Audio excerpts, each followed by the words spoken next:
Bonsoir, bonsoir. Bienvenue tout le monde, on va commencer la soirée. Bon alors, ironie du sort, je me suis levée ce matin avec une extinction de voix juste quand je dois faire l'animation, mais c'est pas grave, on va faire avec. Je ne vais pas m'abattre là-dessus. Fait que bienvenue à notre événement Bistro Brain, Bactéries sous la loupe. Je suis super contente de tous vous voir ici. Est-ce que ça va bien? Waouh, super. Fait que moi, je m'appelle Lucille et je suis accompagnatrice à Bistro Brain pour Montréal. Pour qui c'est la première fois que vous venez à Bistro Brain à main levée? Ok. Donc, pour ceux que c'est la première fois, bienvenue encore une fois. Et donc, Bistro Brain, c'est un OBNL qui a été créé en 2017 et qui a pour but de diffuser la science de façon fun, notamment à travers ces soirées. Mais aussi, il y a un balado, La tête à Papineau, si bien. Et toutes ces soirées sont aussi rediffusées sur YouTube. Donc, si jamais vous avez oublié un petit détail et que vous voulez tout voir, vous pouvez aller regarder à nouveau la vidéo plus tard. Donc, le format de ce soir, on va avoir 4 présentateurs et présentatrices qui ont travaillé fort pour vous faire vraiment une présentation accessible et vraiment le fun. Les présentations vont durer 12 minutes et ensuite il y aura 5 minutes de questions. Alors il n'y a vraiment pas de questions bêtes, sauf si bien sûr vous demandez où sont les toilettes, c'est là-bas. Mais c'est ça, vous pouvez vraiment poser toutes les questions que vous voulez. On est vraiment là pour partager, pour discuter ensemble. C'est pas ni un interrogatoire, ni une présentation officielle. Donc on est dans une good vibe, on partage. Et ensuite, après 2 présentations, on aura 10 minutes de pause pour vous rafraîchir, prendre des boissons, etc. Donc ce soir, il y a des chercheurs et des chercheuses qui vont vous ouvrir des portes de l'infiniment petit pour vous faire découvrir les bactéries qui peuvent être à la fois nos pires ennemis, mais aussi parfois nos meilleurs alliés. Donc j'ai hâte de découvrir avec vous ce qu'ils ont préparé pour vous. Et je vous conseille d'être très attentif aux présentations parce qu'à la fin, on aura un quiz. Les meilleurs auront un tirage au sort et vous pourrez gagner des consommations gratuites. C'est toujours une technique de ratus. Alors, j'aimerais remercier nos commanditaires pour ce soir, donc les Fonds de recherche Québec, les FRQ, et le quartier Ville-Marie où on est actuellement. Et remercier notamment, sans qui ce serait possible ce soir, nos collaborateurs, qui sont donc la chaire Éco-Evo, Patho des microbes dans la nature, et le Centre d'innovation biomédicale. Et je vais laisser la parole au directeur qui s'appelle Louis Doré-Savard.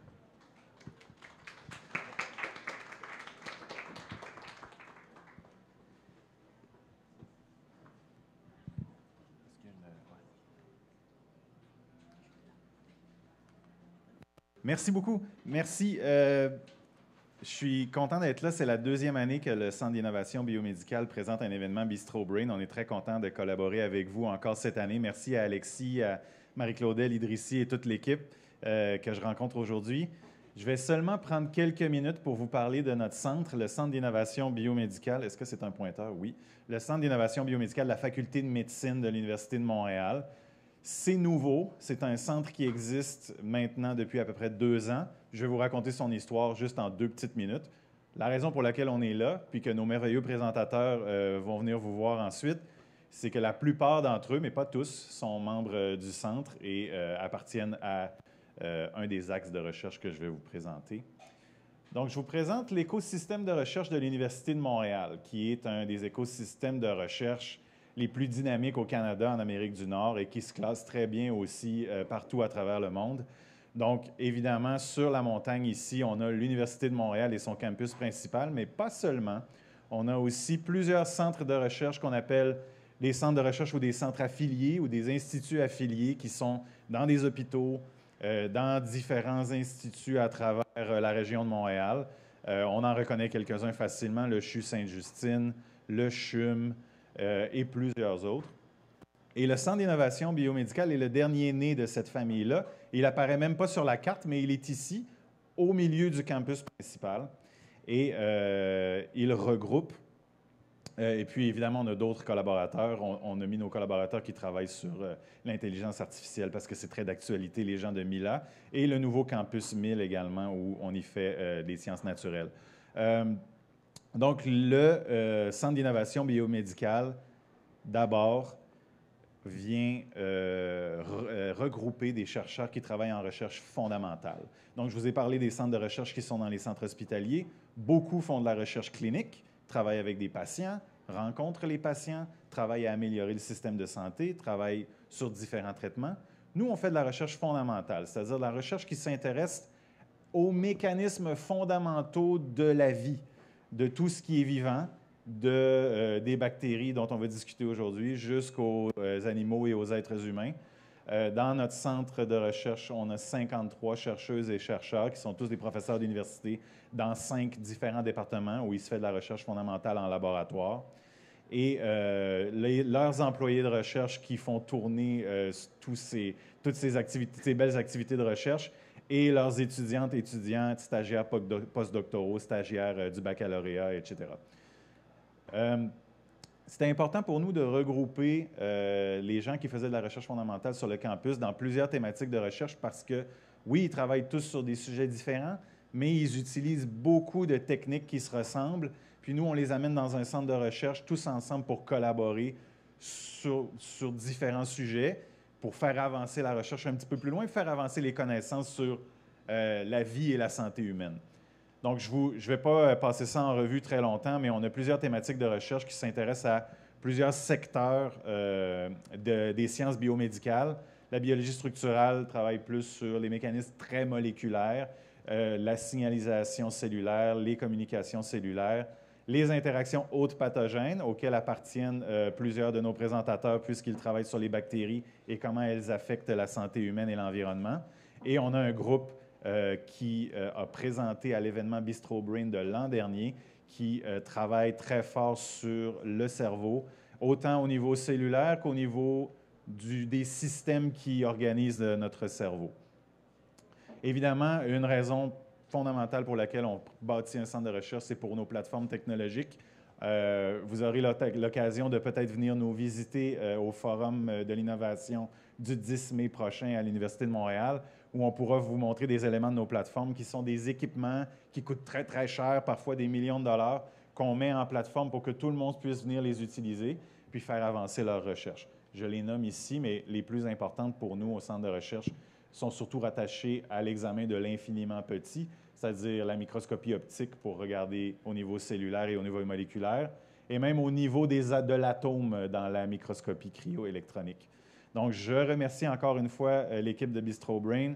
Je remercie nos présentatrices et présentateurs. Et je vous invite à venir nous voir sur le site montréal.ca, qui est notre site web, sur le site du professeur Frédéric Leroux, qui est titulaire de la chaire d'excellence en recherche du Canada,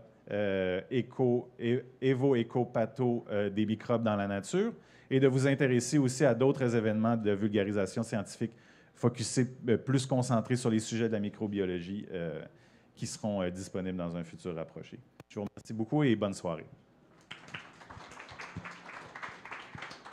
Merci beaucoup. Fait qu'on va rentrer tout de suite dans le vif du sujet. Je ne sais pas si vous avez été traumatisé récemment par la pandémie Covid-19, mais ça tombe bien, on va rentrer dans ce contexte, ça va être super le fun. Fait qu'on va présenter aujourd'hui les résistances aux antibiotiques, le défi de la prochaine pandémie, qui va être présenté par Manon Lang, docteure et chercheuse postdoctorale en microbiologie. Je laisse. On peut l'applaudir.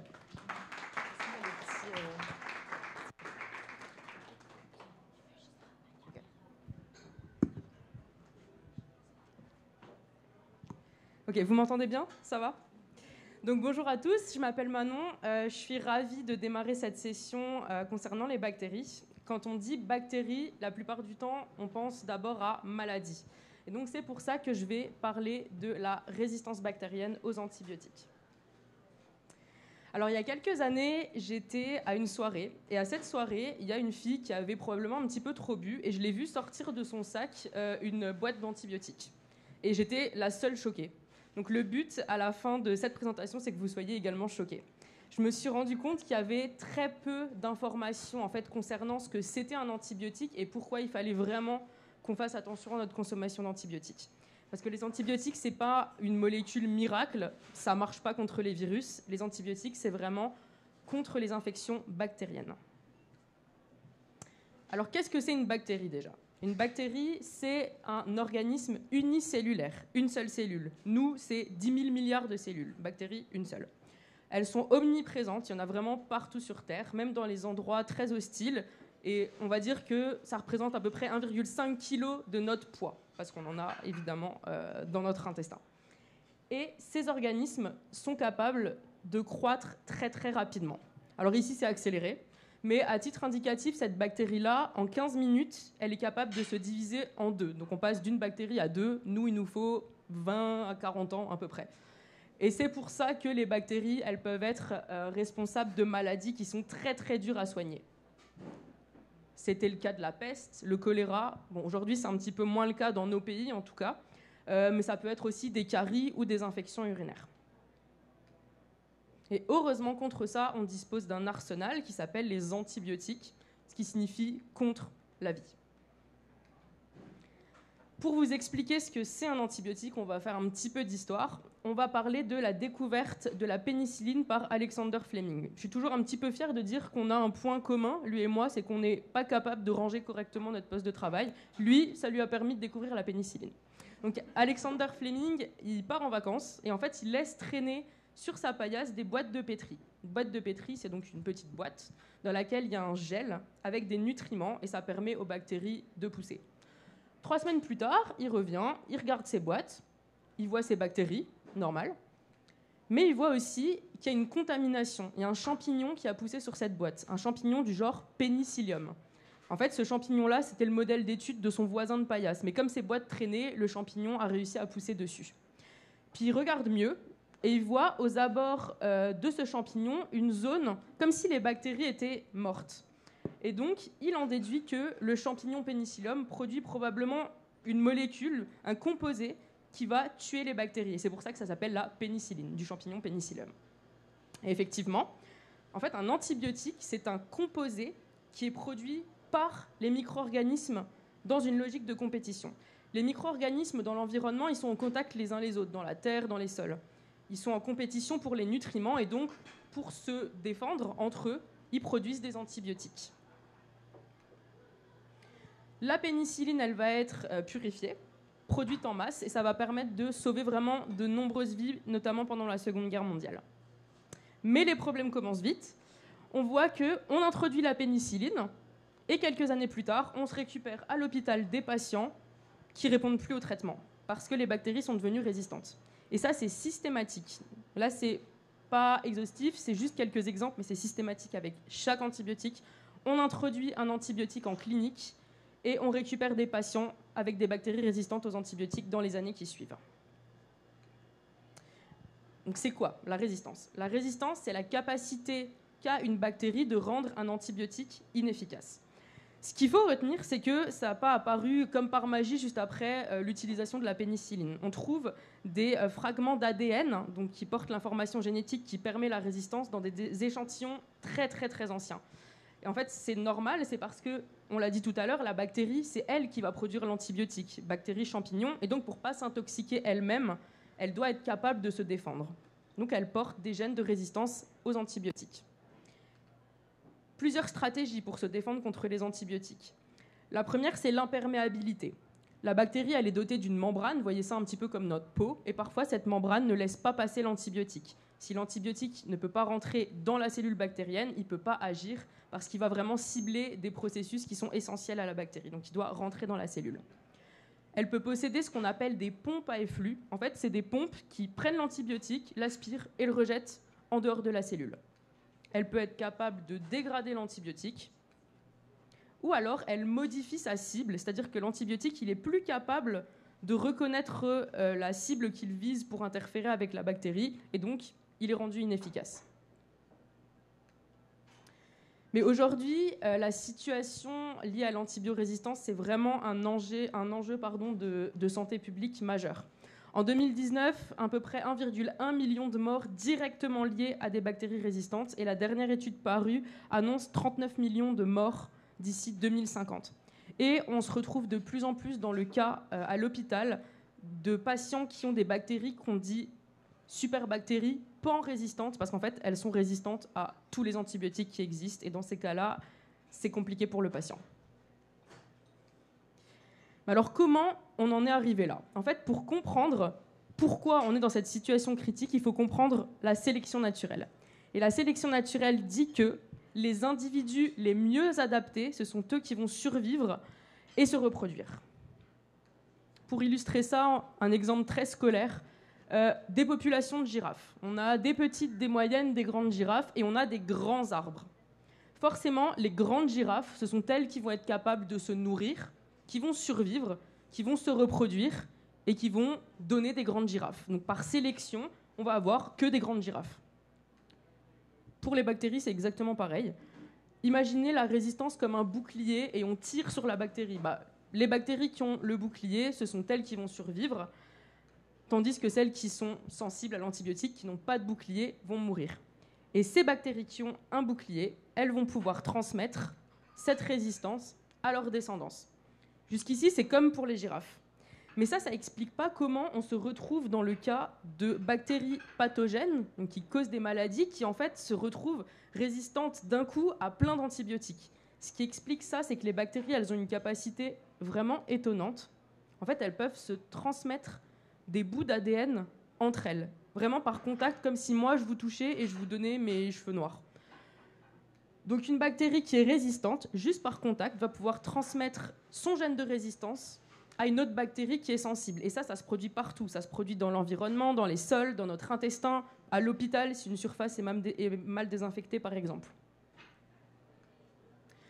Donc, comme on l'a vu pour la sélection naturelle, porter un gène, une résistance à un antibiotique, ça donne un avantage, mais que s'il y a de l'antibiotique, sinon ça ne sert à rien. Et c'est là que le problème de l'utilisation massive des antibiotiques intervient. On utilise les antibiotiques pour soigner les hommes, les animaux. Ces antibiotiques-là, ils vont devoir être excrétés, ou alors on va mal éliminer les déchets. Et en parallèle, on a besoin d'industries pharmaceutiques qui produisent des milliers de tonnes d'antibiotiques et qui rejettent aussi des déchets. Tout ça, ça finit absorbé dans les sols, dans les eaux, et ça reste sous forme active, en fait, dans les environnements naturels. Et même dans l'océan, on détecte des antibiotiques aujourd'hui à cause de l'utilisation massive qu'on en a fait. Si on regarde un petit peu ce qui se passe par rapport au traitement antibiotique, plutôt pour le médical, disons, la thérapie, ici, c'est des données qui datent d'il y a quelques années aux États-Unis.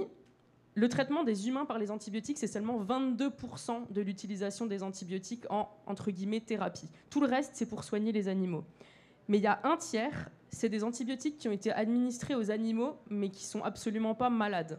Parce qu'on s'est rendu compte que les antibiotiques, c'était des facteurs de croissance, c'est-à-dire que ça faisait grossir les animaux. Donc on en a administré massivement aux animaux, comme ça, juste pour les rendre plus gros.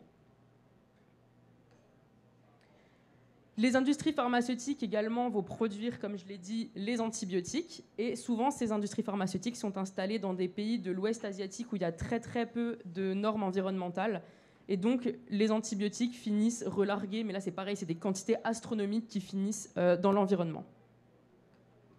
Et enfin, le dernier problème, c'est qu'on a de moins en moins de nouvelles molécules antibiotiques parce qu'on ne trouve plus d'antibiotiques qui ont un nouveau mécanisme d'action.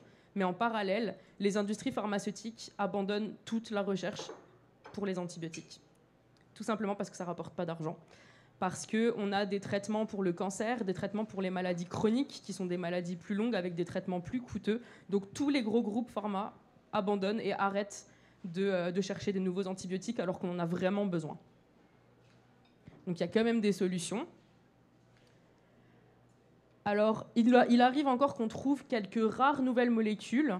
Le problème de ces molécules, c'est qu'une fois qu'on les trouve, il faut qu'elles soient actives chez l'homme, il faut qu'elles soient pas toxiques. Donc le chemin est souvent assez long pour qu'on ait vraiment une molécule qui arrive sur le marché. Il y a des vaccins, ça fonctionne aussi pour les bactéries. Ce qui est très très prometteur et ce qui est ce sur quoi je travaille aujourd'hui, c'est l'utilisation des phages. Les phages, c'est des virus qui attaquent les bactéries, mais qui vont vraiment rien faire à nos cellules humaines. Et le premier patient traité par phagothérapie au Canada, c'était l'année dernière. Donc ça, c'est vraiment très prometteur. Et on peut également développer des matériaux antimicrobiens qu'on peut utiliser par exemple en chirurgie pour éviter que les bactéries s'accrochent. Enfin, il y a quand même de la prévention qui est faite. Je suis tombée par hasard là-dessus sur Instagram. On va aussi insister sur l'hygiène, donc plutôt prévenir que guérir, le diagnostic. Quel antibiotique est nécessaire avant de l'administrer à tout va. Il y a des réglementations. Je vous ai parlé des facteurs de croissance. Ça a été interdit en 2006 en Europe. Plus récemment en Amérique du Nord, mais en fait, il y a toujours des industriels qui arrivent un petit peu à contourner ces lois-là. Il y a aussi une liste d'antibiotiques dits de dernier recours. C'est des antibiotiques dont on ne touche pas, on les garde que si on en a vraiment besoin. Et ça, c'est pareil, c'est respecté dans certains pays, mais dans d'autres, absolument pas. Et enfin, il y a des réseaux de surveillance, notamment l'OMS, qui regarde un petit peu quels sont les pathogènes les plus critiques. Donc pour conclure, au début de la présentation, j'avais écrit le défi de la prochaine pandémie. Alors, est-ce que la prochaine pandémie sera bactérienne ? On trouve déjà le terme de pandémie rampante. En fait, ça a déjà commencé, c'est juste que c'est très lent, ça progresse. Et l'utilisation des antibiotiques va vraiment continuer dans les années à venir, ça continue d'augmenter.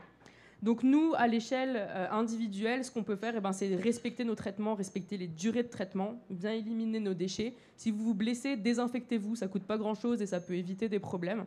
Et puis surtout, parlez-en, faites de la prévention. Et je vous remercie, et si vous avez des questions, je serai ravie d'y répondre. Merci beaucoup Manon. Maintenant, on va avoir 5 minutes de questions pour ceux qui veulent poser. Oui, il y a des questions, super.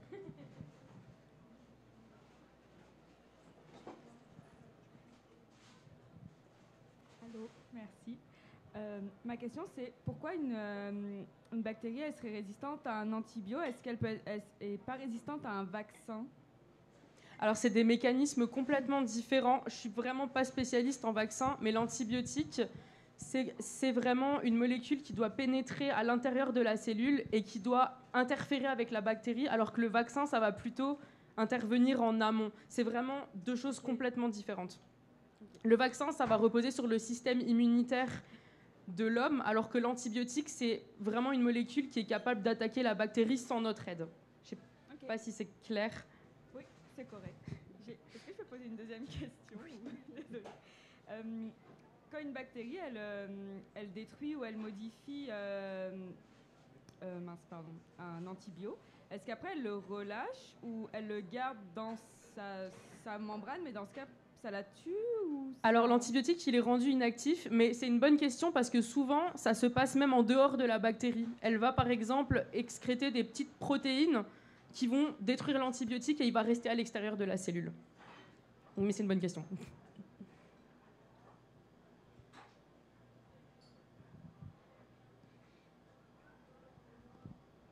Merci beaucoup pour la présentation.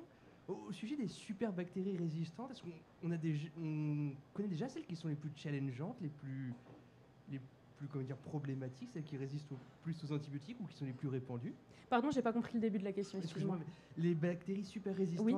Est-ce qu'on sait déjà les bactéries qui sont les plus challengeantes pour la santé humaine? Ah oui, il y a vraiment une liste de pathogènes, notamment dans le cadre de la surveillance qui est faite par l'OMS. En fait, tous les ans, ils sortent des rapports qui disent quelle bactérie va vraiment poser problème. Et effectivement, en ce moment, les pathogènes les plus...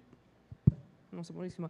Les pathogènes qui posent vraiment des soucis, c'est ceux qui causent des maladies qu'on dit nosocomiales. C'est-à-dire que si on est un petit peu sensible, on va à l'hôpital, on les récupère là-bas et on tombe assez facilement malade.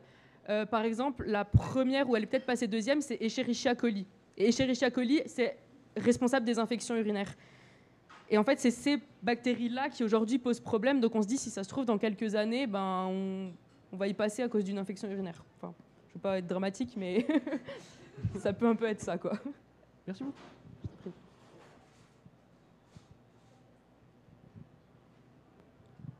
Hello. Depuis plusieurs années, il y a beaucoup de tourisme médical, dans le sens que les gens vont aller dans d'autres pays avoir certaines opérations, là, par exemple en chirurgie plastique. Et ils se retrouvent à avoir des traitements dans ces pays-là qui sont moins réglementés. Et ils reviennent ici avec justement des bactéries qu'on ne connaît même pas ici ou avec des multirésistances. Ouais. Est-ce que c'est quelque chose que vous allez étudier ou est-ce que c'est quelque chose qu'on pourrait réglementer un jour? Alors, c'est pas cette migration-là de super résistance qui vient ici? C'est une bonne question, c'est intéressant. Est-ce que ça pourrait être réglementé? Je pense que les réglementations devraient intervenir au niveau des pays eux-mêmes. Le problème, c'est que, oui, c'est des pays où il n'y a pas forcément... on va dire on ne peut pas leur en vouloir parce que c'est des pays qui ont d'autres soucis aussi. Comme j'ai mentionné, les pays de l'Ouest asiatique, où il y a les industries pharmaceutiques, là-bas, typiquement, à l'hôpital, il y a de grandes chances de s'attraper des bactéries multirésistantes et de les ramener ici. Est-ce que ça devrait être réglementé? Oui, ça devrait être réglementé, mais je pense que dans les faits, ils ont d'autres priorités, malheureusement. Mais oui.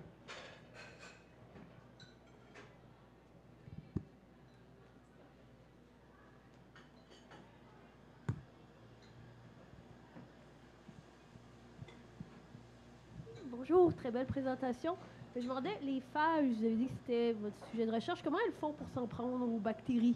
Pardon? Comment les phages font pour s'en prendre aux bactéries? Alors, les phages vont s'attacher vraiment très, très spécifiquement à une bactérie. C'est ça qui est l'avantage avec les phages. Les antibiotiques, quand on en prend, ça va tuer vraiment toutes les bactéries qu'on a. Les phages, c'est super spécifique. Ça va vraiment cibler une sous-espèce de bactérie et qui est, avec un peu de chance, celle qui pose problème. Donc, ça va s'attacher dans la bactérie, injecter son matériel génétique à l'intérieur, et en fait, ça va utiliser toutes les petites machines de la bactérie que la bactérie utilise normalement pour se répliquer lui-même. Et à la fin, il va faire exploser la bactérie et lui aller réinfecter d'autres bactéries ailleurs. C'est un pirate en fait de bactéries.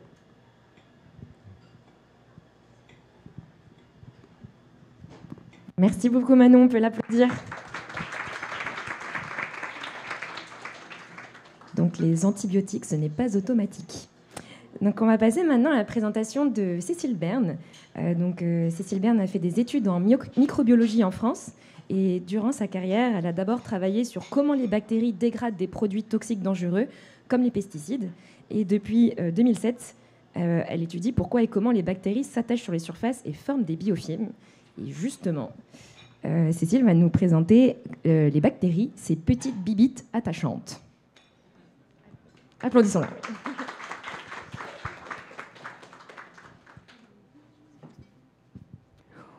Oui, bonjour à tous. Alors, après Manon qui nous parle des mauvaises bactéries, moi je vais essayer de vous convaincre que les bactéries, ça peut être aussi des bibites attachantes et très cool, qui sont utiles pour nous. Donc, mais d'abord, je vais commencer par, on sait tous que les accidents arrivent, tout le monde casse des choses. Et c'est quelquefois compliqué de trouver quel colle acheter pour coller quoi, pour réparer quoi. Là, c'est moi, Canadian Tire, devant 10 000 différentes colles, et choisir une colle, ça peut être un peu compliqué. Oh là là. Et surtout que quand on tourne les emballages de colle, on se rend compte que les colles synthétiques, c'est pas si génial que ça. C'est inflammable, du poison, ça peut provoquer des vomissements, ça affecte le système nerveux, ça irrite les yeux, bon, j'en passe, vous avez compris. Voilà. L'école, c'est pas terrible, mais on en a besoin quand même. Donc moi, une des questions que je me pose au laboratoire, c'est est-ce qu'on pourrait trouver des alternatives dans le monde des bactéries, parce que je travaille sur les bactéries, pour remplacer ces colles industrielles qui sont, il faut le dire, pas bonnes pour la santé, pas bonnes pour nous, et puis surtout, elles sont aussi faites, ce sont des dérivés du pétrole, et bientôt on n'aura plus de pétrole, on continuera à casser des trucs, donc il faudra qu'on ait des colles alternatives. Donc il y a pas mal de chercheurs qui se penchent sur est-ce qu'on pourrait trouver une solution dans la nature. Et on n'est pas forcément obligé d'aller voir dans le monde du microscopique, dans le monde qu'on ne voit pas, le monde des bactéries, des trucs dans la nature qui collent tout autour de nous. On en a plein d'exemples, là je vous en ai montré quelques-uns. Les coquillages et les étoiles de mer sur les rochers quand on se balade sur la plage, les toiles d'araignée, tout le monde a déjà... voilà, j'ai pris sa tête dans une toile d'araignée pendant la rando, on voit que ça colle, c'est pas super agréable. Le visqueux que font les escargots quand ils grimpent sur les surfaces. On a bien sûr les lierres, les lichens et les tas de végétaux qui peuvent se coller au mur. Des plantes carnivores qui vont synthétiser de la colle pour coller leurs victimes. Et celui-ci, c'est mon préféré.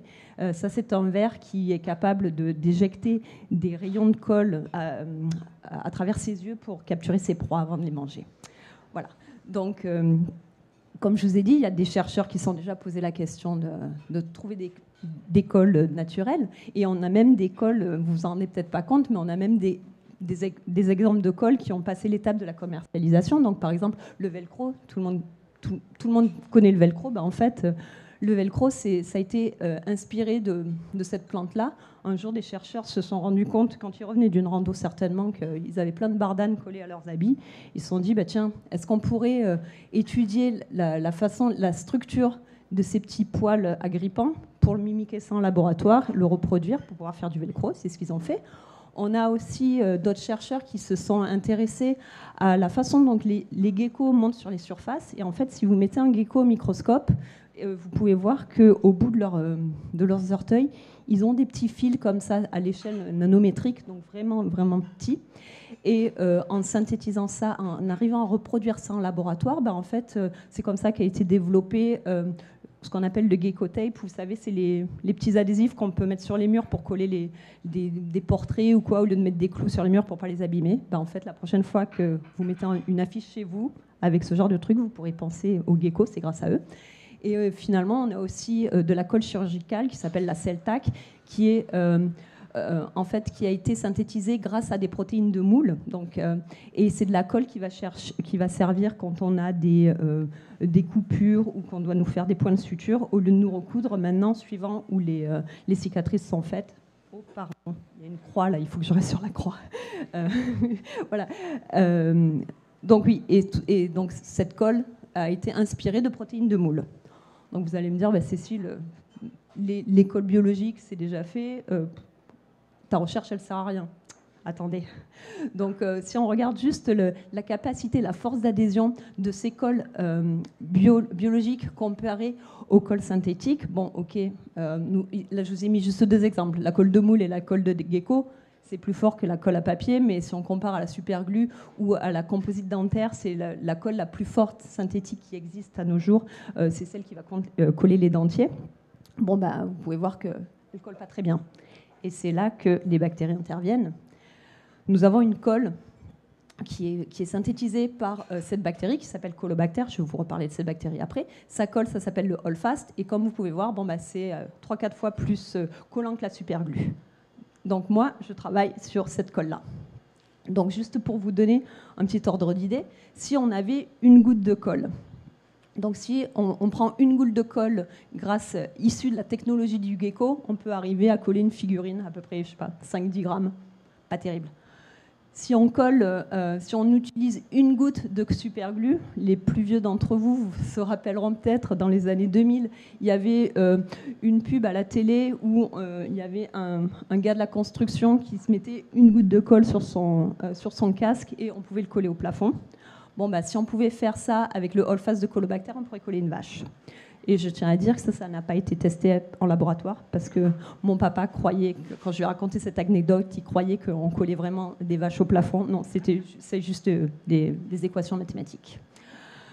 Donc, la colle de Colobacter, elle a quand même fait la première page du devoir en 2006, avant que j'arrive dans le laboratoire, comme vous pouvez voir. Super colle d'origine bactérienne. Là, on se rend compte aussi qu'en 2006, on avait à peu près les mêmes problèmes qu'il y a maintenant. Les garderies surchargées, des problèmes en Israël et le prix du pétrole qui était déjà un problème.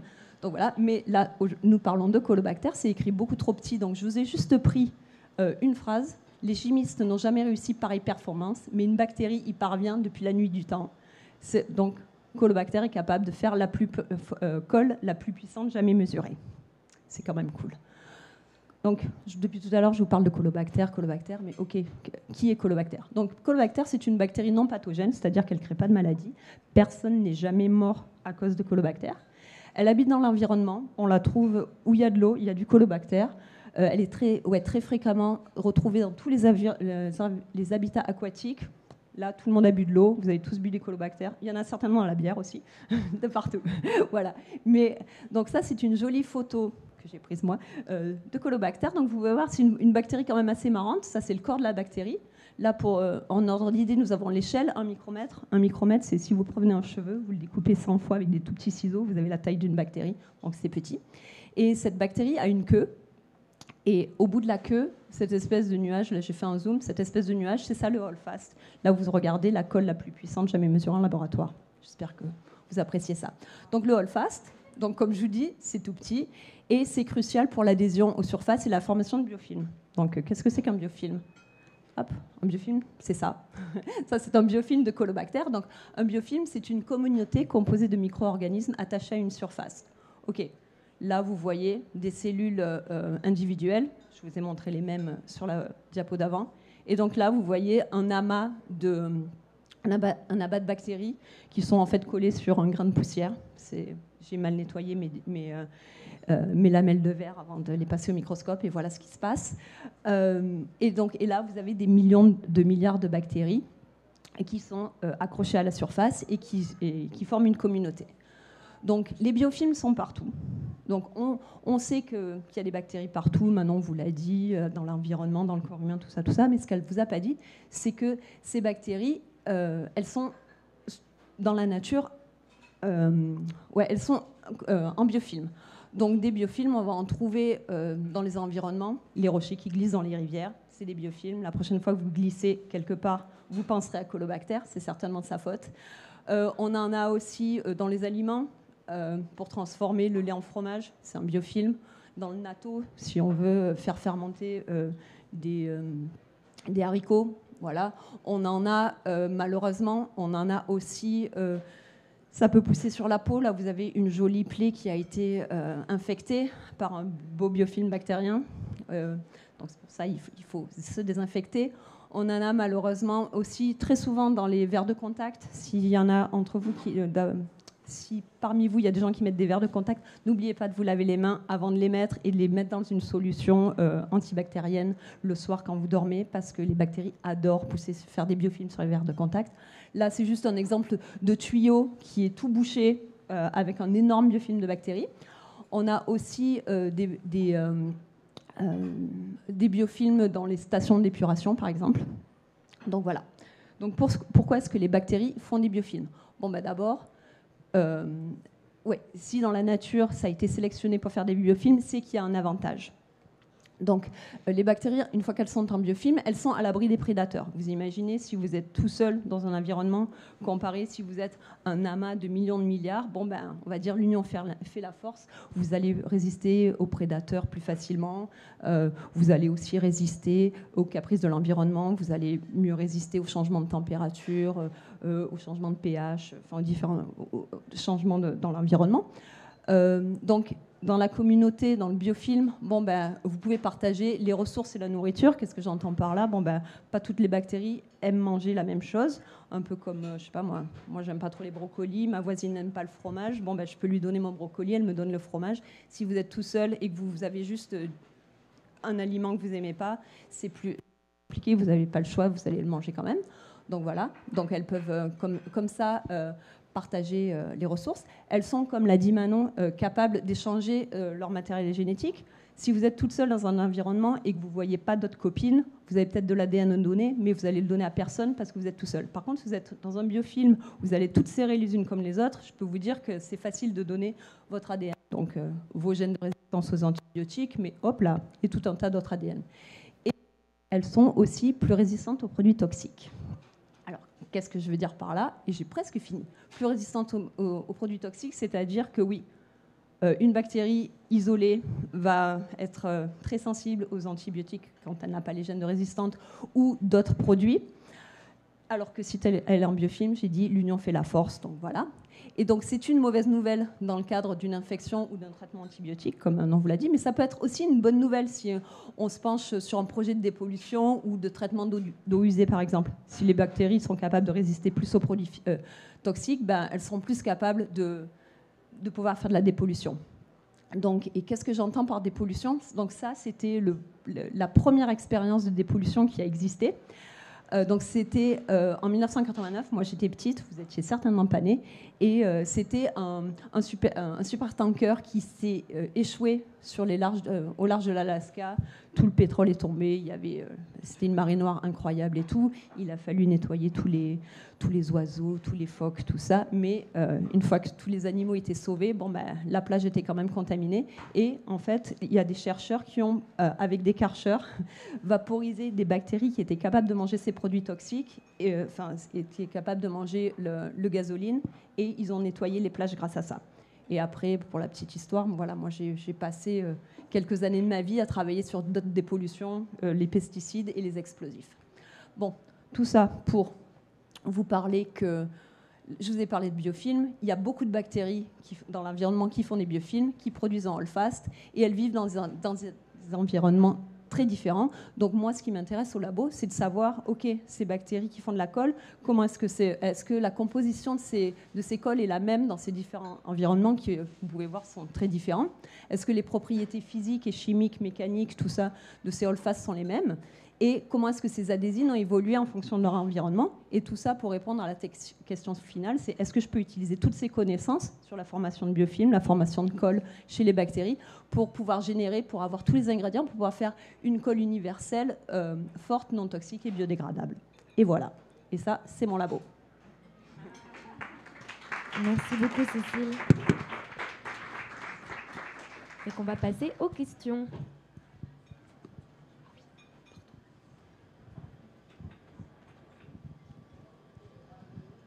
Merci. Oui, merci Cécile. Sur les photos que tu nous as montrées, la colle sur les colobactères avait plutôt l'air d'un organe de la bactérie plus que d'une substance qui est produite ou sécrétée. C'est lequel des deux? Est-ce que la présence de la bactérie est essentielle pour que la colle fonctionne, ou est-ce que c'est vraiment juste une substance qu'on pourrait isoler ou synthétiser?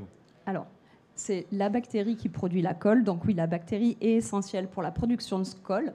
Mais effectivement, donc, on peut, en faisant de la génétique, on peut arriver à synthétiser. Donc on connaît partiellement, parce que sinon j'aurais plus de travail, mais ça fait un moment qu'on y travaille au labo, mais on connaît partiellement les gènes qui sont responsables pour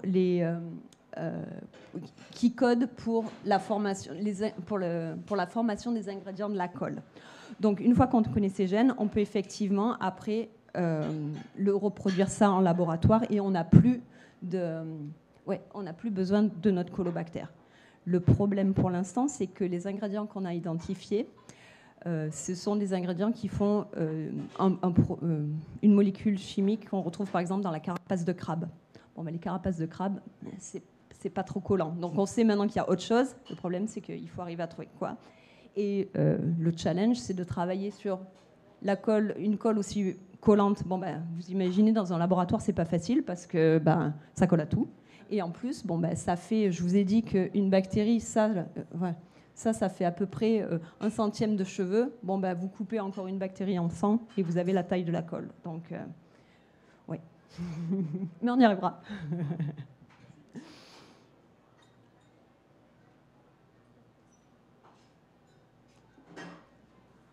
Voilà.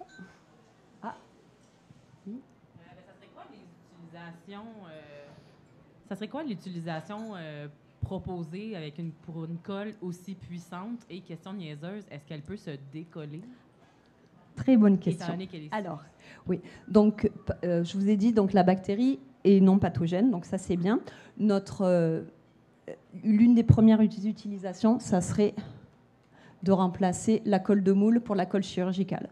Donc, on reçoit pas mal de financements des départements de santé pour trouver une alternative, parce que pour le moment, on peut coller les cicatrices avec de la colle que, par exemple, sur le front, parce que ça bouge pas beaucoup, ou à des endroits où ça bouge pas beaucoup, parce que cette colle est pas très collante. Donc, si on arrivait à pouvoir faire ça avec la colle de notre bactérie, voilà, ça c'est le Graal ultime, parce que c'est une bactérie qui vit dans l'eau, donc pour le moment, on pense que les applications seront plutôt en milieu mouillé, le corps humain.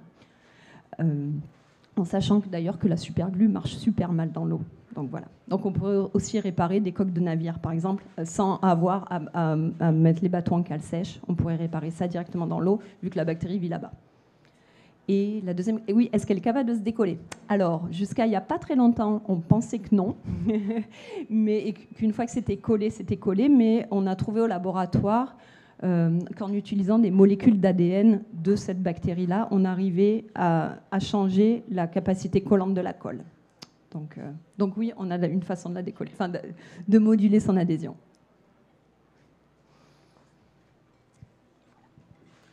Merci beaucoup, Cécile. Je ne sais pas vous, mais je suis super rassurée qu'une vache n'a jamais été accrochée avec de la colle au plafond. Mais donc maintenant, on va passer à une pause de 10 minutes pour vous rafraîchir, vous substanter. Et on va se retrouver à 7h15 pour la suite des 2 prochaines présentations. Merci beaucoup.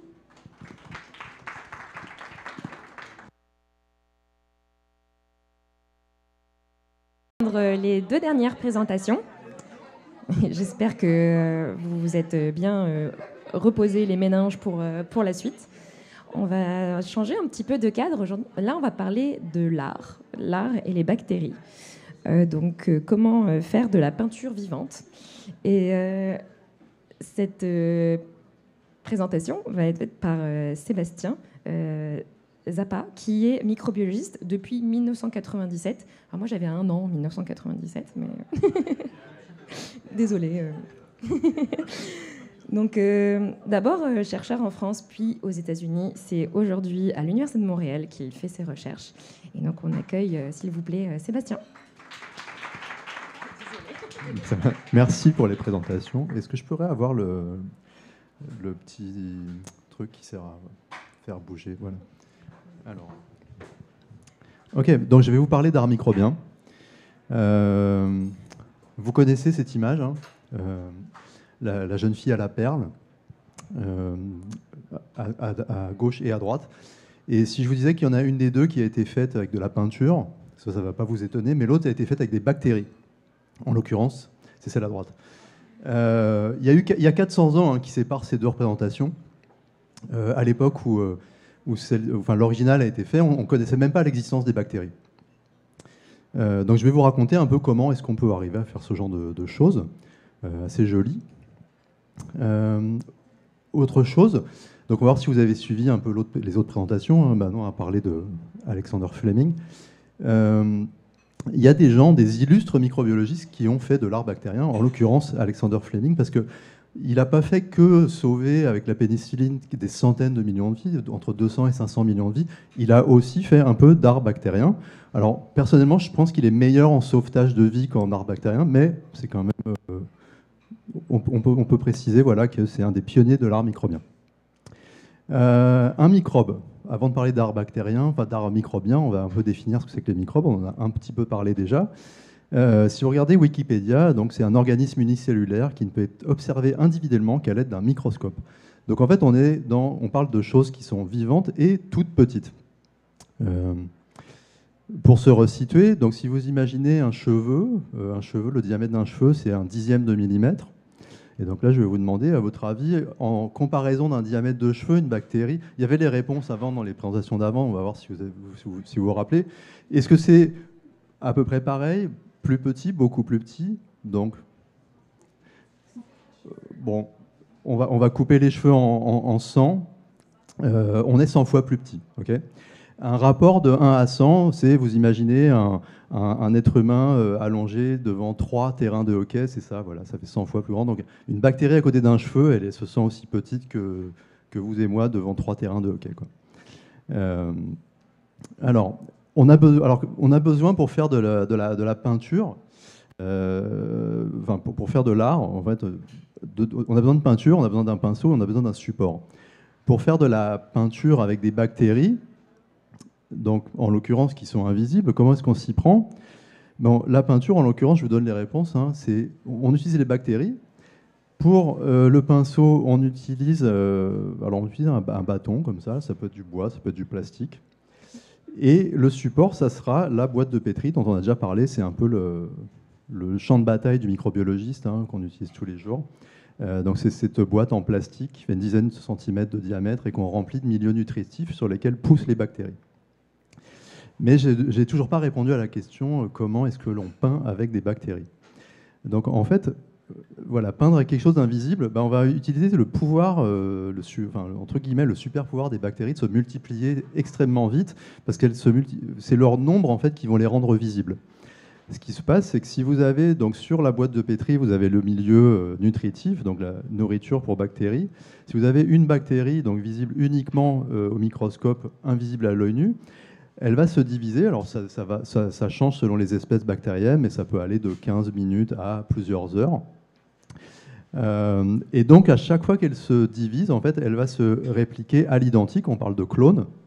Donc on va partir d'une bactérie qui va en donner 2 identiques, 2 clones, et puis 4, et puis 8, et puis 16. On pourrait continuer comme ça longtemps, mais on va accélérer. À 16 clones, on ne peut toujours pas les voir à l'œil nu, hein, bien sûr.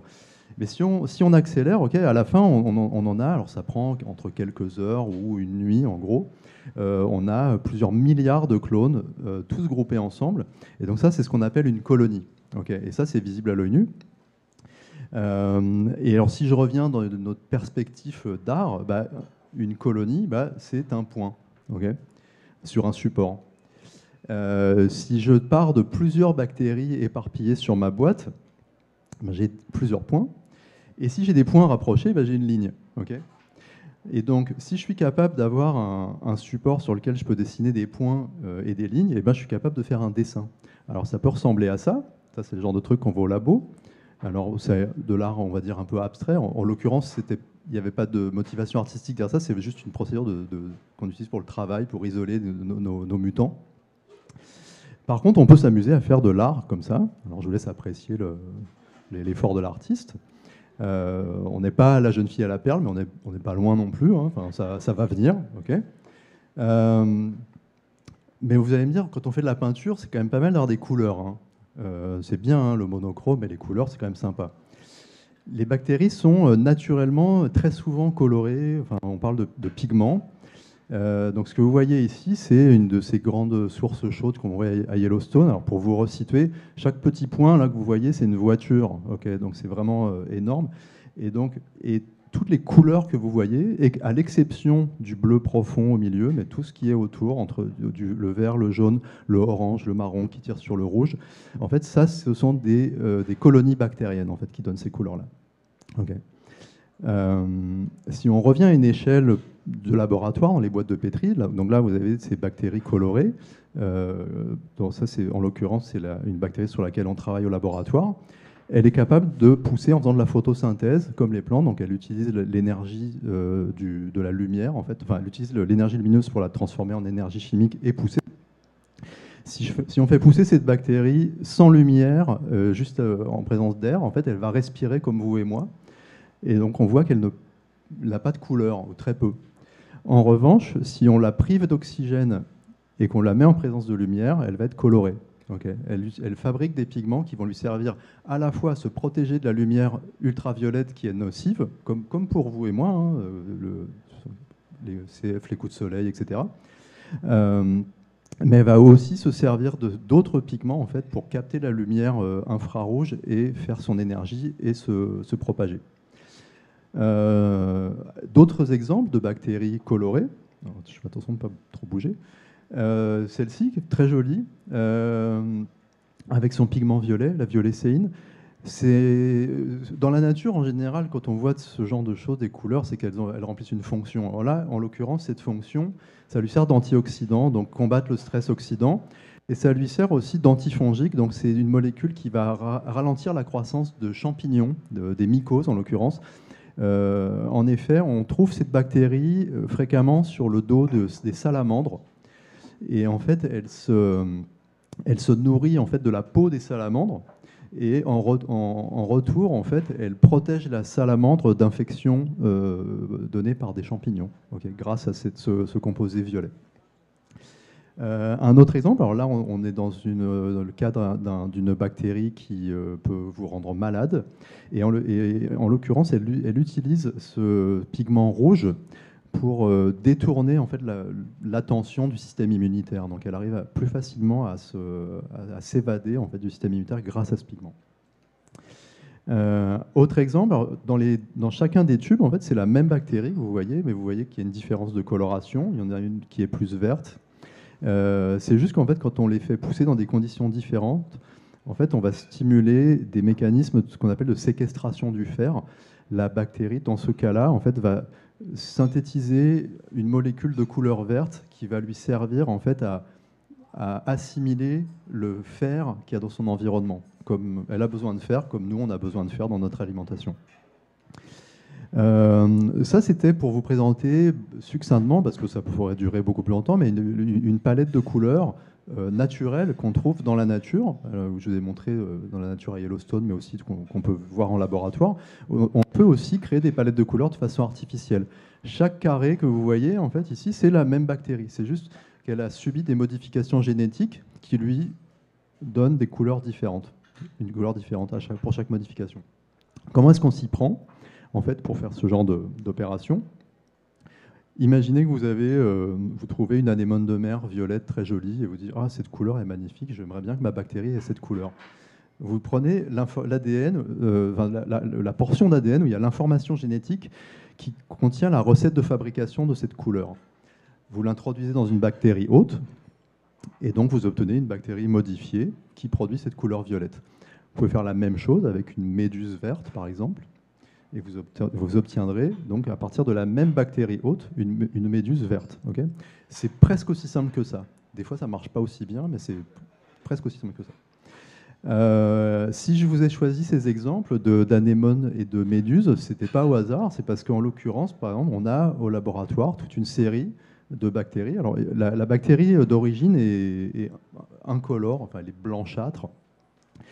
Et en fait, en introduisant l'information génétique qui code qui est la recette de fabrication de ces couleurs qu'on trouve dans des coraux, des anémones, des méduses, on arrive à avoir cette palette arc-en-ciel à partir d'une bactérie incolore.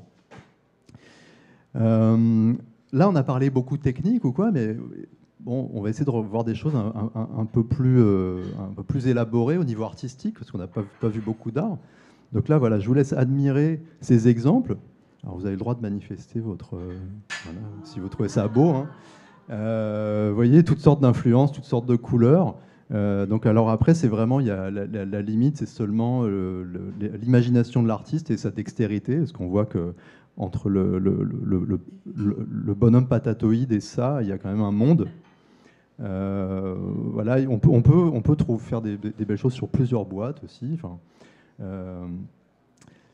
Un exemple que j'aime beaucoup, c'est celle-ci. Alors là, dans ce cas-là, ce qui est intéressant, c'est que la forme, en fait, n'est pas vraiment donnée par l'artiste. C'est la bactérie elle-même, en fait, qui se déploie comme ça. Par contre, il y a un choix artistique sur le rendu des couleurs. Donc on peut quand même... l'artiste n'est pas contenté de regarder pousser la bactérie, il a aussi participé. Un exemple que j'aime bien, c'est celui-ci. Alors c'est une autre technique, c'est fait plus à base de pochoirs. Donc en fait, l'artiste a pu multiplier le visage d'Albert Einstein dans ses boîtes. Avec la bactérie que je vous ai montré précédemment, qui avait ce pigment rouge qui permet de s'évader du système immunitaire d'ailleurs, enfin, ça c'est pour l'anecdote.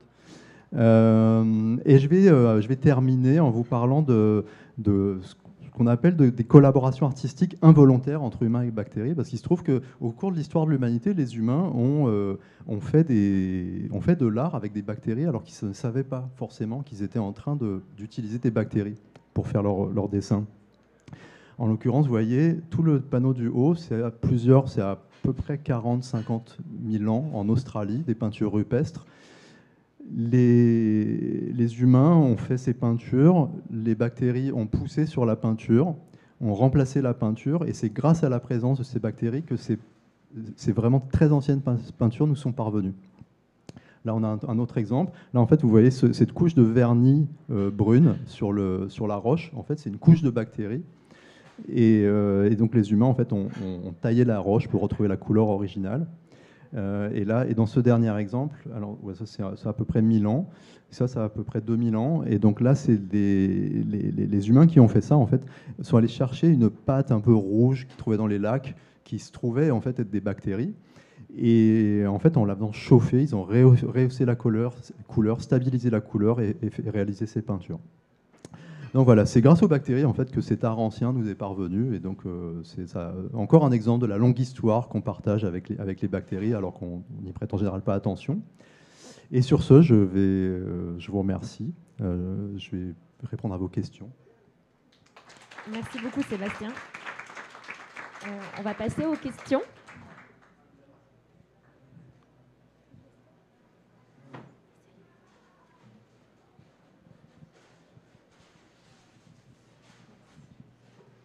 Moi, je suis très novice dans ce domaine-là, mais je me demandais, les œuvres d'art qu'on fait dans les boîtes de pétri, ça dure combien de temps?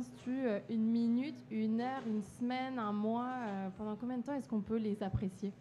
Ça, c'est intéressant. En fait, alors, le développement de la peinture se fait, il va être rythmé par le rythme de croissance de la bactérie. Donc, on va la voir apparaître en une nuit, typiquement, hein, une nuit, voire deux, selon les espèces bactériennes.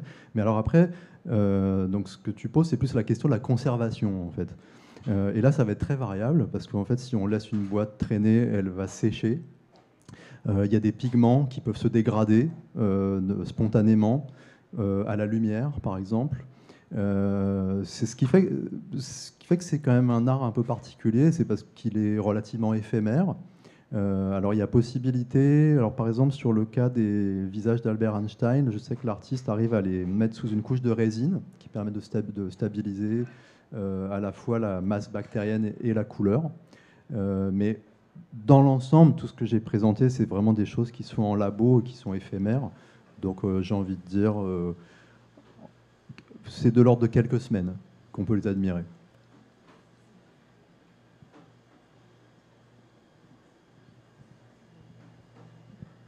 Vous avez parlé il y a comme une des slides que vous avez montré où c'est comme les bactéries qui ont poussé par elles-mêmes. Alors, ça devait être ça. Celle-là, exactement. Est-ce Ouais. qu'il y a des façons de choisir des bactéries qui forment des patterns différents ou qui viennent construire l'art d'elles-mêmes Alors, à ma connaissance, il y a quelques bactéries qui ont été décrites pour faire ce genre de pattern comme ça. Donc, il y en a qui font vraiment vraiment ce type d'arborescence. Il y en a qui vont faire plutôt ça ressemble à des pétales de fleurs. Et ce qui est intéressant, c'est qu'elles vont faire ces pétales seulement si on les mélange avec une autre bactérie. Toutes seules, elles ne le feront pas, mais il y a une sorte de synergie qui se fait. Et en fait, quand on les met à deux, deux espèces différentes, hein, elles vont se mettre à faire des pétales. Mais alors après, choisir la trajectoire, là j'ai plutôt envie de dire, elle fait sa vie et on est spectateur. Voilà. Et ça, a été décrit par des modèles mathématiques, des choses comme ça. Donc on dirait qu'il y a comme un déterminisme mathématique derrière tout ça. Mais ça ne veut pas dire qu'on a un pouvoir de choisir le trajet de la bactérie, quoi.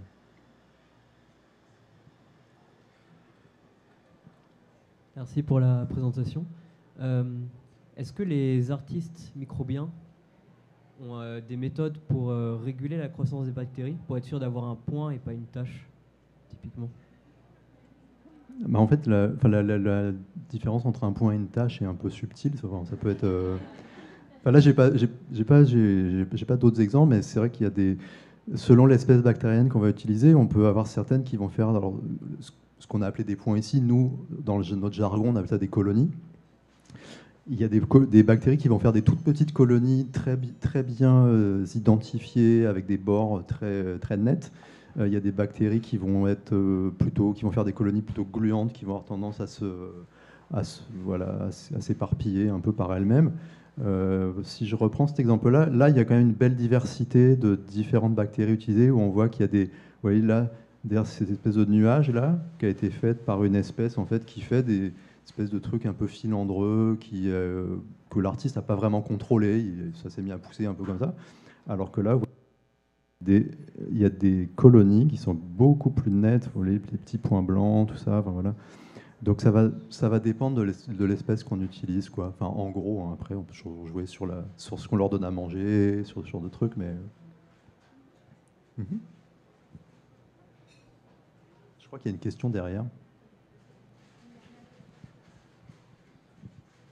Oui, bonjour. Merci pour la présentation. J'avais une question, mais je ne suis pas dans le domaine scientifique, donc désolée si c'est comme délicat. En fait, je me demandais, parce que vous dites, donc c'est ça, c'est vraiment des artistes, là, ceux qui créent ce genre de choses, mais ça reste comme lié comme aux bactéries. Donc je me demandais au niveau du financement, est-ce que vous êtes plutôt financé par le domaine scientifique ou par le domaine artistique? Est-ce qu'il y a comme une sorte de collaboration entre les deux? Alors, donc moi, je ne suis pas un artiste bactérien. Je fais des choses qui ressemblent à des patates, donc j'ai pas de financement pour ça. Et ce qu'il faut garder en tête, c'est que ça, c'est des chercheurs un peu comme les gens qu'il y a ici, qui s'amusent à faire ça, alors soit sur leur temps libre, soit parce qu'ils devraient faire des choses pour faire avancer, et ils décident plutôt de faire ça. Mais ça, je ne vais pas rentrer là-dedans. Mais c'est pas, c'est assez spontanément. En fait, il y a beaucoup de ces photos, pas toutes là, mais qui sont donc l'ASM, l'American Society of Microbiology, qui, je crois, tous les ans font un concours d'art bactérien. Donc c'est ça.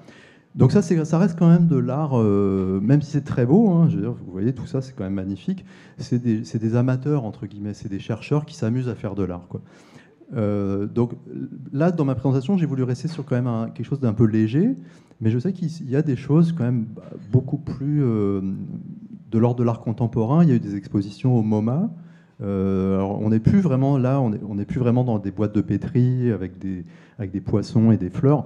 Il y avait j'ai souvenir de cette robe sur laquelle poussait une bactérie résistante aux antibiotiques, des gens qui s'allongent en entier, le corps entier dans de la gélose pour mettre en évidence certaines choses sur les bactéries qui sont sur le corps. Enfin bon, là.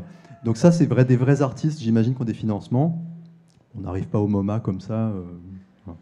Mais là, je vous ai présenté des choses qui sont des choses beaucoup plus légères, où les gens ne sont pas payés pour ça. Voilà. Mais c'est chouette quand même, quoi.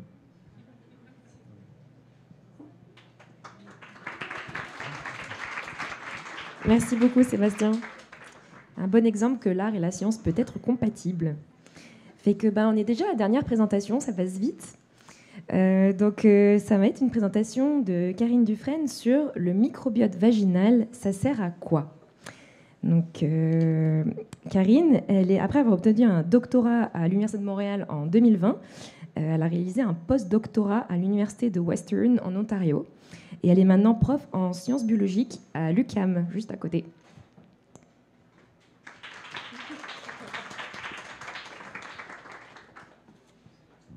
Pour une fois qu'il y a un événement juste à côté de mon université, c'est vraiment parfait. Donc, je m'appelle Karine Dufresne, je suis professeure depuis septembre de l'année passée à l'UQAM dans le département des sciences biologiques.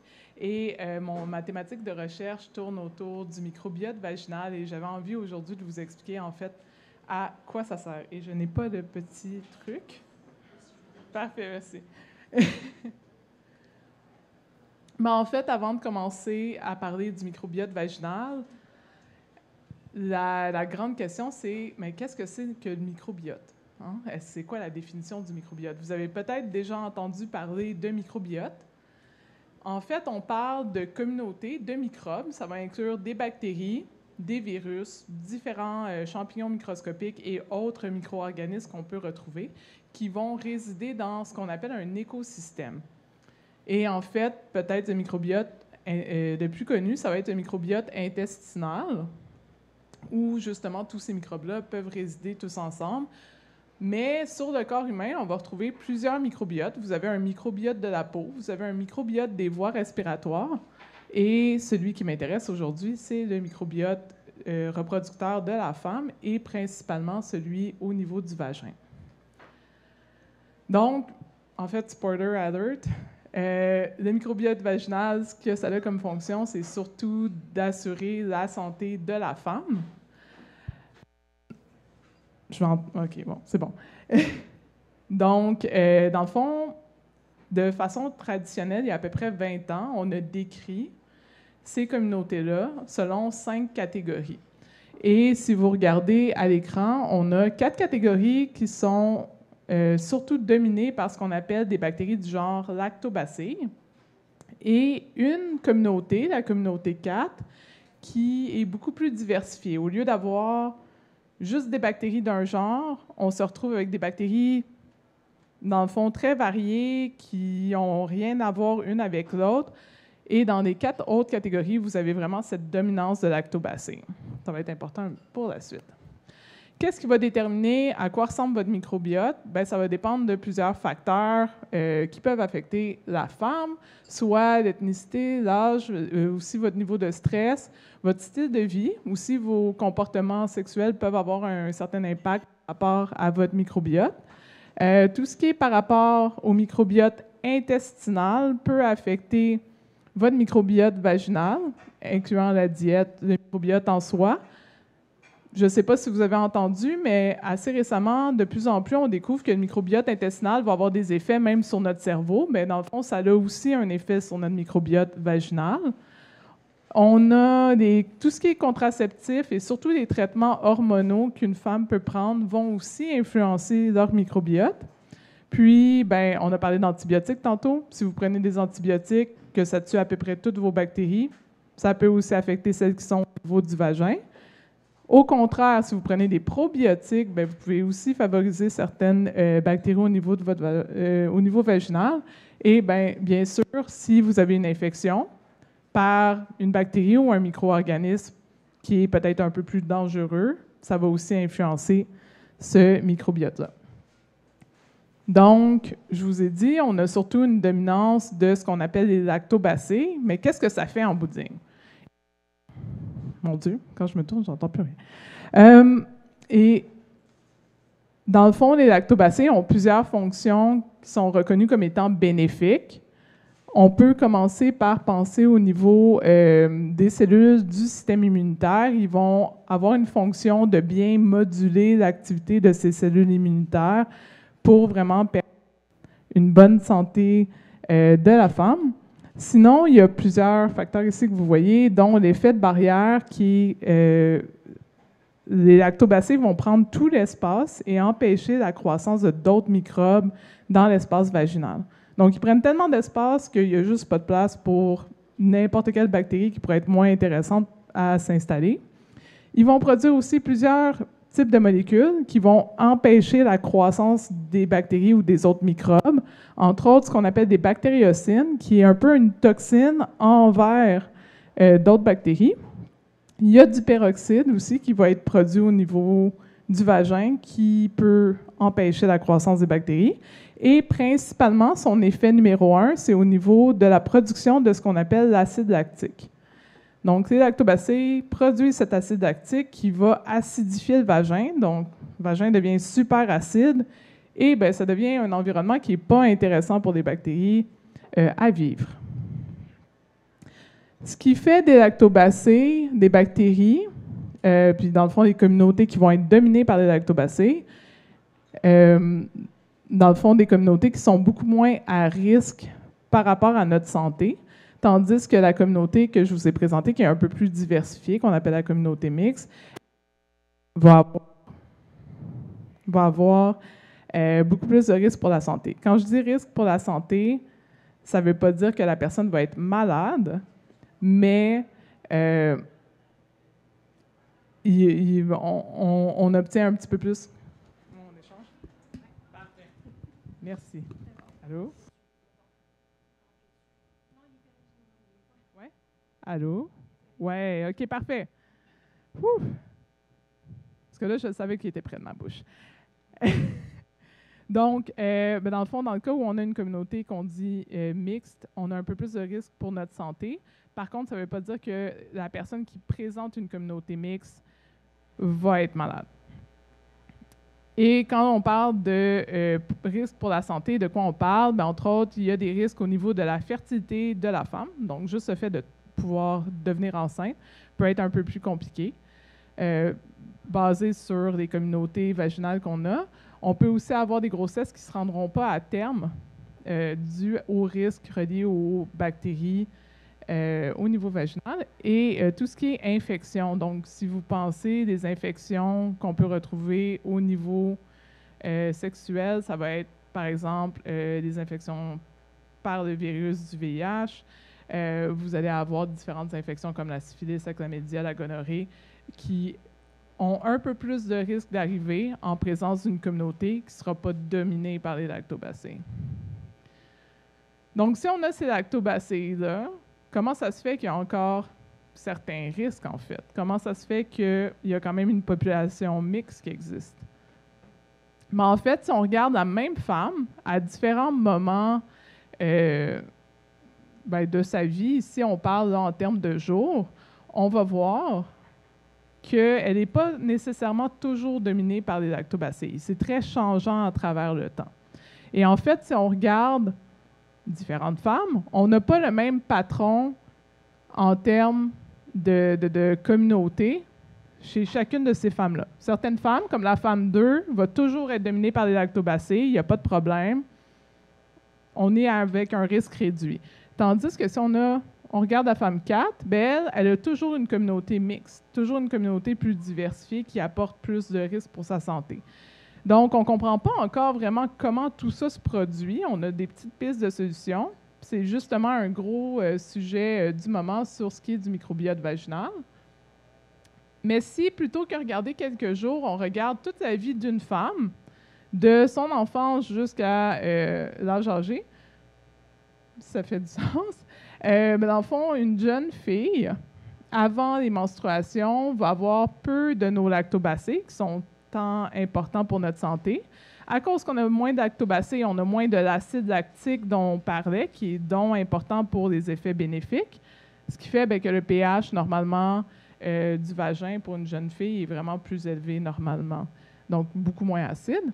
Lorsqu'on est en âge de reproduction, c'est vraiment là qu'on a notre pic de lactobacilles. C'est là qu'on va voir les dominances de lactobacilles et on a notre le pH très acide. Et à partir du moment où vous frappez la ménopause, vous voyez une diminution par rapport à ces lactobacilles.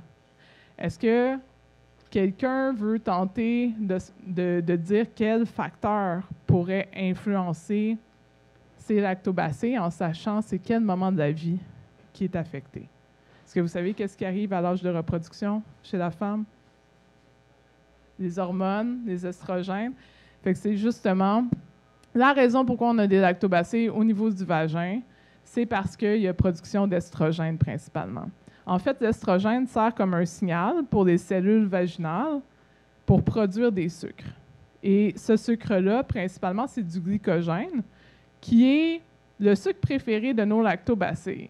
Donc, de là, les lactobacilles s'installent à ce moment-là et, en fait, créent une espèce de symbiose, comme une coopération avec notre vagin pour dire, nous, on va prendre l'espace, on va acidifier l'environnement, et on va t'empêcher d'avoir d'autres infections. On va vraiment créer les meilleures conditions pour ta vie. Mais alors que les lactobacilles utilisent ces sucres, ça reste qu'on voit quand même encore un débalancement chez certaines femmes. Puis ça, on n'est pas encore capable de bien l'expliquer. Pourquoi certaines femmes, malgré qu'on a ces sucres-là présents, malgré que les femmes produisent de l'estrogène, vont quand même être colonisées par des bactéries plus diversifiées qui apportent plus de risques pour la santé. Et pourquoi aussi on voit l'apparition de certaines bactéries plus dangereuses pour la santé. Et c'est justement là que mon labo s'insère. On essaie de mieux comprendre comment toutes ces interactions-là arrivent, puis comment justement il y a un changement à travers le temps pour ce qui est des communautés de bactéries vaginales. Donc, j'espère que s'il y a un message que vous avez compris, au milieu de mon micro qui coupait un petit peu en cours de route, c'est que les lactobacilles sont vraiment là pour favoriser la santé de la femme sur plusieurs aspects, mais aussi pour vraiment contrer les infections microbiennes qui pourraient être moins intéressantes. Donc, éviter qu'on ait des infections à plein d'autres types de bactéries, de champignons ou de virus au niveau vaginal.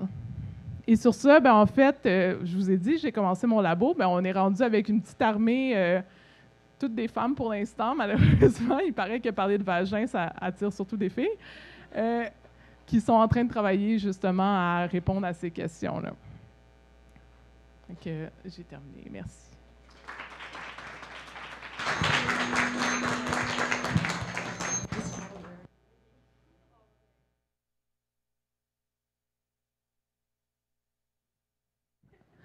Allô, OK, c'est bon. Oui, c'est ça, sinon ça va être super fort.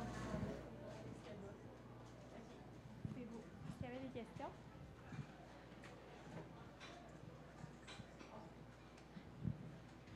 Allô, est-ce que ces changements, donc si on passe de l'un à l'autre, là, plus de lactobacilles, puis tout d'un coup plus de bactéries mixtes, est-ce que nous, on le ressent ou est-ce que notre corps nous le fait sentir, par exemple, par une odeur différente, des pertes ou quoi que ce soit, ou c'est totalement ça peut être totalement sans aucune sensation de notre côté. Il y a vraiment des femmes qui, à tout moment, sont juste dans cette situation-là de population diversifiée, puis il n'y a aucune problématique. Il y a plusieurs recherches qui ont même regardé différentes populations. Là, un des premiers papiers, malheureusement, ça a été séparé en blanc, asiatique, noir, latino. Puis on voit que normalement, il y a beaucoup plus de populations mixtes chez les noirs et latinos. Désolée, là, c'est vraiment la terminologie qui était utilisée. Malgré tout, on ne retrouve pas plus de cas d'infection chez ces personnes-là que chez les personnes blanches, par exemple. Fait que, encore une fois, on ne comprend pas bien comment tout ça se passe, pourquoi les communautés sont plus ou moins en santé. Ouais. Merci.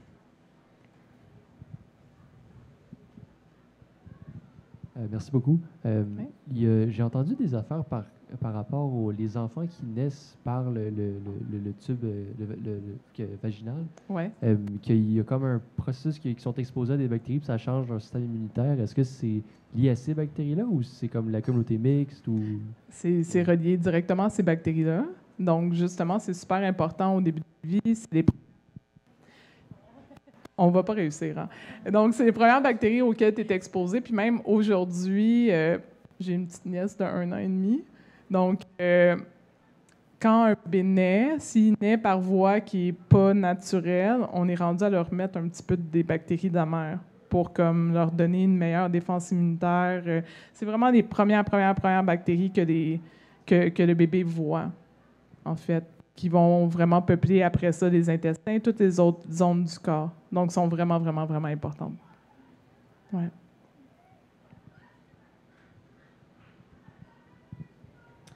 Tantôt, quand vous nous présentiez là, les femmes, c'est quoi les communautés qu'il y avait, jour 1, 14, blabla. Est-ce que vous preniez est-ce qu'il y a plusieurs mesures qui sont faites sur ces femmes-là, sur par exemple la production d'estrogène, comme on parlait tantôt, leur environnement, je sais pas, les vêtements qu'ils portent. Puis c'est quoi vos pistes de solutions que vous pourriez réfléchir en ce moment, à savoir c'est quoi qui fait varier les communautés de chacune dans le temps? C'est une grosse question en plusieurs volets, là, mais... Donc, c'est une étude qui n'est pas la mienne, mais c'était juste pour vous démontrer un peu. On voit vraiment, là, si on suit la même femme à travers le temps, on voit des variations. On voit que, par exemple, ça suit beaucoup le cycle menstruel. Il y a un moment donné, quand tu tombes dans tes menstruations, il y a comme un peu pas le temps de l'aborder aujourd'hui, mais un peu un lavage qui se fait. Fait qu'à ce moment-là, souvent, tu vois un pic de tes lactobacilles. Là, ils diminuent beaucoup, puis là, ils vont remonter après coup. Tout ça relié justement aux hormones, puis au cycle menstruel à ce moment-là. Sinon, ben, on a vraiment beaucoup focusé sur le sucre pendant longtemps, puis que c'était ça qui était important, mais de plus en plus, on regarde, il y a beaucoup d'autres nutriments qui sont présents, qui peuvent aussi influencer la réponse des bactéries. Puis ça, peut-être, fait plus d'effet que les sucres qu'on a regardés, puis que là, je pense qu'on a une bonne idée qui vont quand même faire varier les lactobacilles à travers le temps.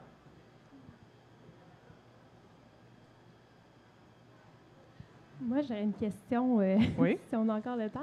Je me demandais, tu as parlé des liens avec la santé mentale et tout.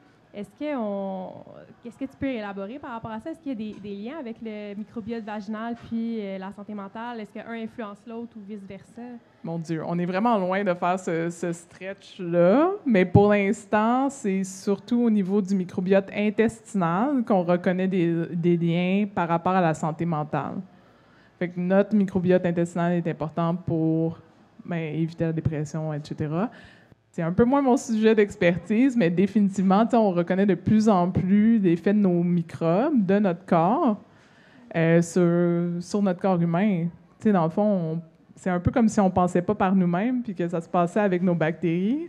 C'est quand même assez choquant et assez révolutionnaire comme idée. Oui, c'est vraiment fou. Et c'est ça, je me demandais s'il y avait des trucs qui étaient sortis par rapport à d'autres microbiotes, parce qu'on a, justement, le microbiote vaginal, on n'en a pas juste dans les intestins, là, fait. Mais je me demandais s'il y avait des liens qui On n'a pas encore découvert que des bactéries du vagin influençaient nos pensées. On n'est pas rendu là. Ou que notre stress influençait les bactéries du vagin. Bien, ça, notre stress peut le faire parce que, veut pas, le stress est géré par des hormones. Puis ça aussi va venir affecter, veut pas, le microbiote vaginal. OK. Super intéressant. Merci. Merci beaucoup. On arrive à la fin de la soirée. Merci beaucoup d'avoir tous été nombreux et à poser des questions à nos présentateurs et présentatrices. Si vous avez encore d'autres questions à leur poser, vous pouvez leur poser juste après. Ils sont là et disponibles. Enfin, après, si vous n'avez pas envie de leur répondre, vous pouvez, hein, mais en tout cas, c'est ça. C'est ça. Merci beaucoup d'avoir été là. Merci à nos 4 présentateurs et présentatrices, Manon, Cécile, Sébastien et Karine. On peut encore les applaudir. Ça leur a pris du temps de préparer tout ça. J'aimerais remercier les bénévoles aussi, parce que Bistro Brain, c'est composé de bénévoles. On a nos travail et nos études à côté. Donc, j'aimerais remercier Marie Claudel, qui aujourd'hui était à l'accueil, mais co-coordinatrice pour Bistro Brain. Zacharia, qui était à la captation vidéo, aussi co-coordinateur pour Bistro Brain, je crois. Barbara, qui était à la projection contrôle son. Aussi Florence, qui était au niveau des accompagnements, qui n'est pas là ce soir.